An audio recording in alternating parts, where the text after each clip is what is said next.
O incêndio da Boate Kiss foi o segundo maior em número de vítimas do Brasil e deixou 242 mortos.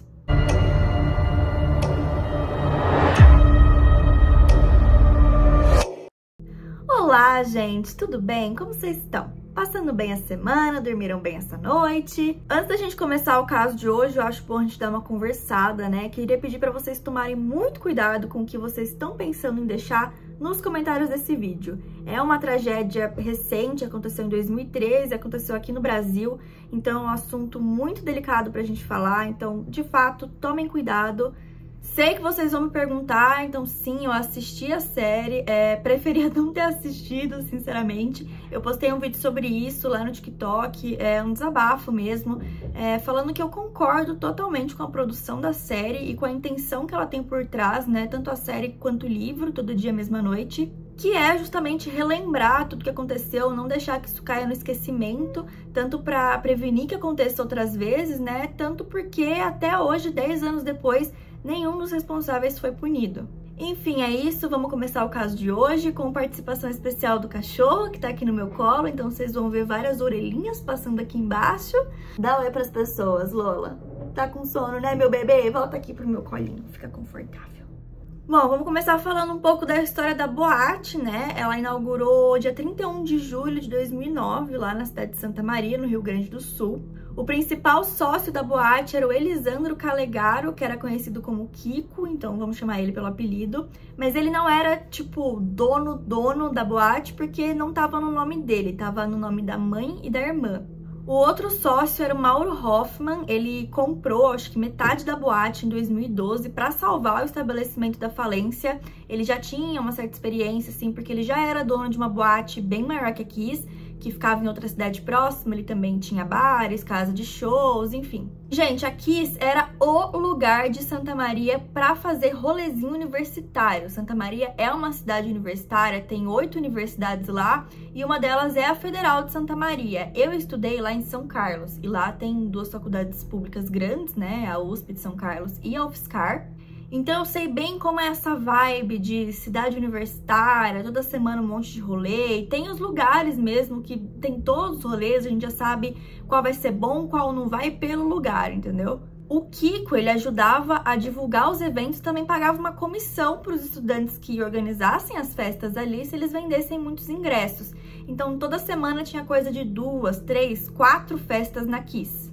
Os ingressos custavam entre 15 e 25 reais, e aí lá na hora você pagava o que ia beber. Tinham dias que o movimento não era bom assim, tinha umas 300 pessoas, eles fechavam mais cedo, mas na maioria dos dias as festas lotavam, era coisa de 1.000 pessoas por noite, sendo que a capacidade da boate era de 691 pessoas. No dia 1º de agosto de 2009, pouco tempo depois que a boate abriu, ela recebeu a sua primeira notificação. Uma notificação da prefeitura, né, porque tinham várias irregularidades de segurança no estabelecimento, e eles meio que falaram, ó, ou vocês resolvem isso aí, ou a gente vai fechar a boate de vocês. Só que nada aconteceu, a Kiss continuou funcionando, até que eles levaram outra multa em outubro, continuaram abertos, em outubro eles levaram uma 3ª multa, e em dezembro eles levaram uma 4ª. Adiantou alguma coisa? Não, porque a boate continuou funcionando, mesmo sem alvará. Então, assim, não era como se as pessoas, a prefeitura, não estivessem cientes de que tinha irregularidade de segurança ali que precisava ser resolvida. Tanto que, depois que a série da Netflix e do Globoplay ficaram muito em alta e todo mundo começou a relembrar o acontecimento da Kiss, desenterraram esse tweet aqui de uma menina, que é de 2011, reclamando da estrutura da boate. Ela ainda fala que se tivesse um incêndio lá, todo mundo morreria. Eu não sei se esse print é verdadeiro, pode ser sim uma montagem, mas enfim, vou colocar aqui e é isso. No dia 26 de janeiro de 2013, às 11 horas da noite, começava a festa Aglomerados, que foi uma festa organizada por 6 cursos diferentes lá da Federal de Santa Maria. As vendas da festa foram um sucesso, foram mais de 1.000 convites vendidos. Tinha muita gente que estava indo para comemorar o aniversário, muitos estudantes da universidade, né, que foram com amigos. Por volta das 3h30 da manhã, o vocalista dessa banda acendeu um sinalizador e as faíscas atingiram o teto da boate, que era todo revestido de espuma, e começou a pegar fogo na hora.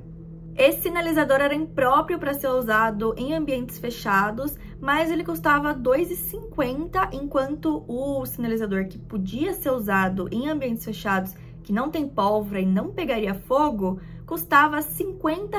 Na verdade, não era nem R$ 50, era 70, mas o cara da loja já conhecia a galera da banda e resolveu fazer um desconto. Mesmo assim, o auxiliar da banda, que foi responsável pela compra desse sinalizador, preferiu comprar o de R$ 2,50, mesmo estando ciente que ele não poderia ter sido usado na boate. O fogo se alastrou muito rápido. Quando os integrantes da banda perceberam o que estava acontecendo, eles tentaram jogar água para cima, mas não adiantou, na verdade só piorou a situação, porque o fogo meio que aumentou ainda mais. Eles tentaram também usar os extintores de incêndio que não estavam funcionando porque estavam vazios, e além dos que estavam lá estarem vazios, não tinha extintor de incêndio o suficiente, porque o cara lá, dono da boate, achava que ficava feio o extintor de incêndio na parede, então ele não colocava.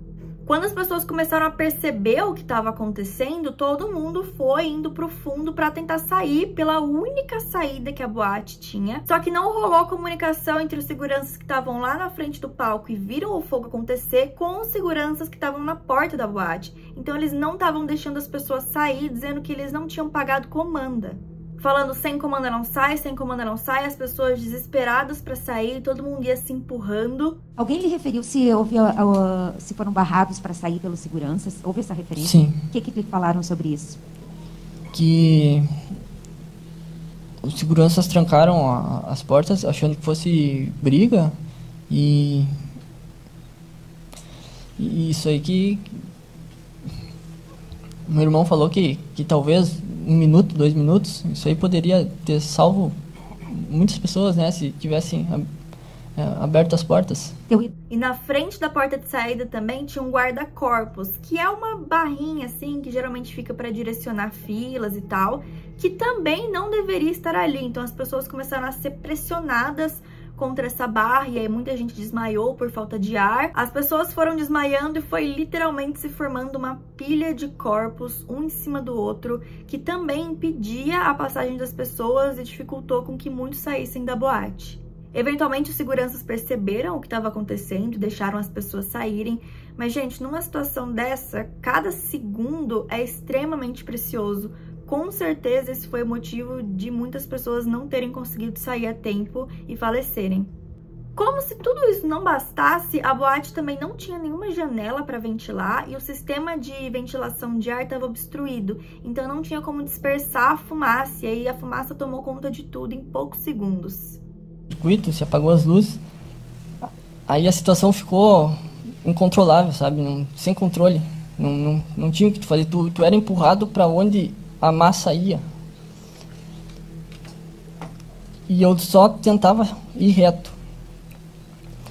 Quando ficou tudo escuro, as pessoas gritavam mais ainda e eu escutava barulho de vidro quebrando, um desespero, sabe?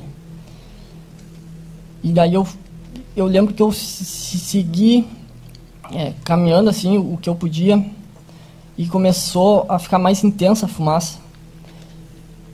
E tinha muita gente na minha frente ainda. E chegou uma hora que eu percebi que eu não ia conseguir sair. Quando o resgate chegou, a única coisa que eles conseguiram enxergar logo de início foi uma pilha de corpos. Não tinha iluminação nenhuma, estava tudo escuro. A única luz que tinha dentro da boate eram das telas dos celulares dos jovens mortos que estavam ali, tocando sem parar, com contatos escrito mãe, pai, avô, amor. Desses entes queridos que descobriram que o incêndio estava acontecendo, sabia que essas pessoas estavam na boate, começaram a ligar desesperados para tentar descobrir se aquela pessoa estava bem.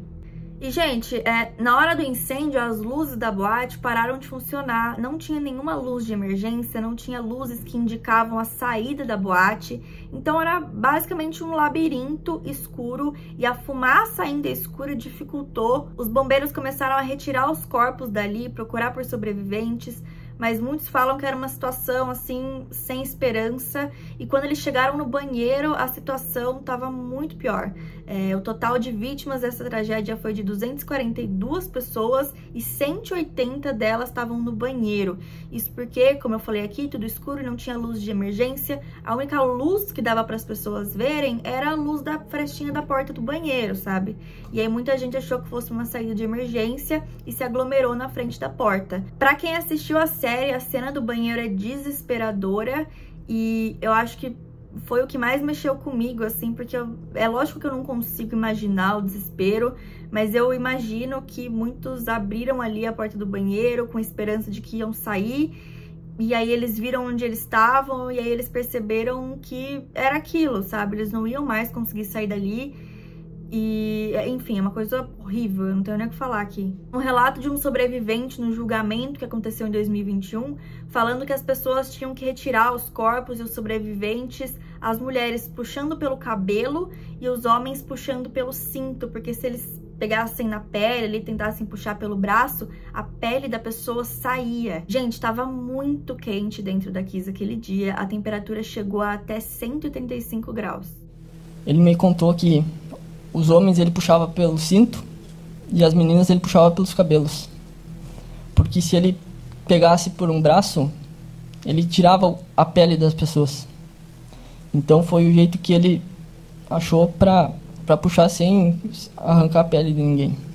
Muitos civis, né, pessoas ali da cidade mesmo, fizeram de tudo que eles podiam para ajudar. Eles pegaram martelos e começaram a quebrar a parede para conseguir ventilar e também para ter uma outra abertura para a galera sair. Muitas pessoas que já tinham conseguido sair da boate entraram de volta procurando amigos, namoradas, irmãos e acabaram morrendo. Os bombeiros que estavam ali também não tinham equipamento suficiente. Gente, foi um erro atrás de outro. A polícia teve que chamar 2 caminhões frigoríficos para tirar os cadáveres dali. As pessoas que conseguiram sair da boate conscientes chegavam até o hospital, elas estavam aparentemente bem, estavam conscientes, estavam falando, mas aí do nada a pessoa morria e os médicos não estavam entendendo o que estava acontecendo. Aquilo não parecia um incêndio normal. As pessoas estavam chegando, falando, andando. É lógico que tem toda a questão psicológica e também muita gente chegou com boa parte do corpo queimado, mas as pessoas estavam conscientes, do nada elas morriam.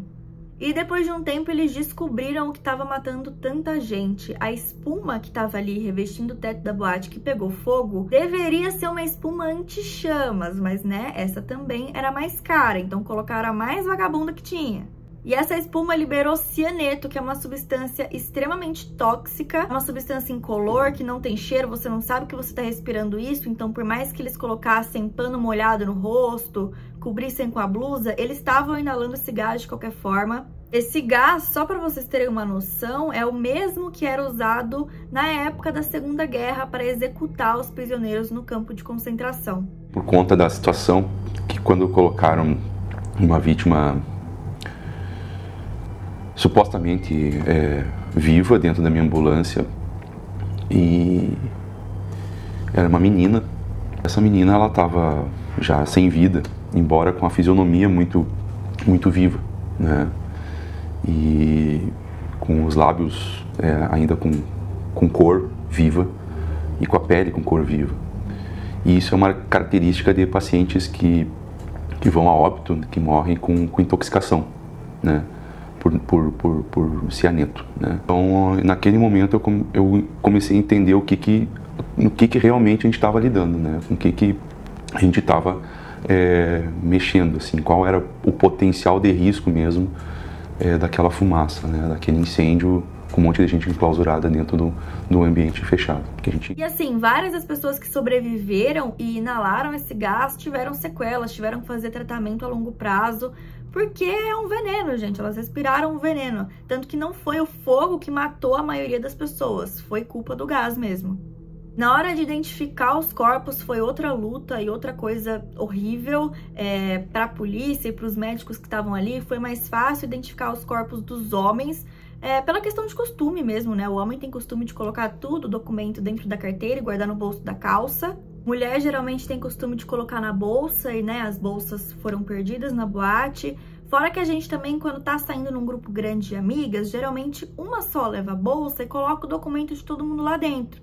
porque daí não é todo mundo que precisa ficar carregando bolsa, porque é chato. E aí tinham várias situações que uma pessoa tava com um documento de 4 amigas e aí era muito difícil de procurar. Enfim, isso dificultou bastante. Não tinha lugar no IML para tantos mortos assim, então a solução que eles encontraram foi levar os corpos para o ginásio da cidade. Era um dia que o ginásio estava bem sujo porque tinha rolado um jogo no dia anterior. Então muita gente se uniu para limpar, tirar o lixo dali, varrer e, né, tornar esse processo da família de ir lá identificar os corpos o mais digno possível. Um relato que eu vi também é que o cheiro ali dentro era muito forte, porque tava muito calor no dia em Santa Maria, era um lugar fechado, começou a abafar e tinham muitos cadáveres ali dentro queimados, né? Então era um cheiro de queimado mesmo. No meio da confusão, chegou a presidente da época, Dilma Rousseff. Ela teve uma atitude bem digna, assim, na minha opinião. Ela conversou com as famílias, prestou todo o apoio que ela poderia prestar naquele momento, né? Enfim, outro detalhe dessa história que me tirou do sério foi que, gente, caixão estava sendo muito procurado naquele momento, né? Muita gente precisando enterrar os entes queridos, enfim. E aí o que as agências funerárias fizeram foi aumentar o preço de tudo para lucrar em cima dessa situação, até porque as famílias não tinham o que fazer. Elas, não importa o preço que estivessem, eles iam pagar, porque eles tinham que enterrar os filhos dele, os amigos, e eu achei isso... Eu não vou nem falar a palavra que eu achei aqui. Fora que também não tinha caixão suficiente para todo mundo. Tem relatos de pais que perderam 2 filhas nessa noite e tiveram que enterrar as 2 filhas no mesmo caixão, porque não ia dar tempo de chegar um novo até a cidade e o corpo não espera, né? Começa a se decompor ali e o enterro precisa ser feito, então foi a solução que encontraram. A maioria dos velórios também foram realizados nas casas das pessoas ou até mesmo no próprio ginásio em que os corpos estavam sendo reconhecidos, porque não tinha onde fazer, gente. Era muita gente morta, não tinha casa funerária suficiente, não tinha caixão suficiente. Bom, os 2 sócios da boate, o Kiko e o Mauro, o vocalista da banda Gurizada Fandegueira e também o auxiliar da banda que foi responsável pela compra dos sinalizadores, foram acusados. Os 4 foram considerados culpados de homicídio doloso e pegaram penas de até 22 anos de prisão, só que 8 meses depois, essa sentença foi anulada. Eu não sei se anulada é a palavra certa. Eles não foram presos, mas por irregularidades no processo. Tem um novo processo que deve acontecer, mas ainda nem foi marcado. Então, 10 anos depois, todos os responsáveis por isso continuam impunes. Eu sei que tudo isso que eu falei aqui agora, todos os detalhes mais brutais que eu dei são coisas pesadas e são coisas difíceis de ouvir, mas eu acho que a gente tem que retratar essa brutalidade. Eu acho que a série fez isso muito bem. Como eu disse pra vocês, eu preferia não ter assistido, gente, eu fiquei muito mal mesmo. E olha que assim, eu vejo Caso Criminal todo dia pra fazer vídeo, pra ter conteúdo pra mostrar pra vocês, e eu nunca tinha ficado tão mal. Eu acho que é muito diferente... A gente vê ali a cena, a dramatização dos atores, sabe? Eu já sabia da maioria dos detalhes que foram retratados na série. Eu lembro que eu acompanhei o caso em 2013, eu tinha 13 anos. Então eu lembro do acontecido, lembro de ver as notícias, lembro de ver muita gente falando sobre isso. Até a cena do banheiro, inclusive, que eu falei que nossa, me deixou sem chão, assim. E é uma coisa que eu nunca vou conseguir apagar da minha memória, vai ficar comigo pra sempre. Eu já sabia que isso tinha acontecido, já sabia que a maioria dos corpos tinham sido encontrados no banheiro, mas ver aquilo, sabe? Ver os atores, que inclusive estão de parabéns, porque eu acho que foi uma coisa extremamente difícil de gravar. Enfim, até me perdi aqui no meu raciocínio, nem sei mais o que eu tava falando. E, enfim, impede que o mesmo aconteça de novo, que outras famílias, que outras pessoas passem por isso.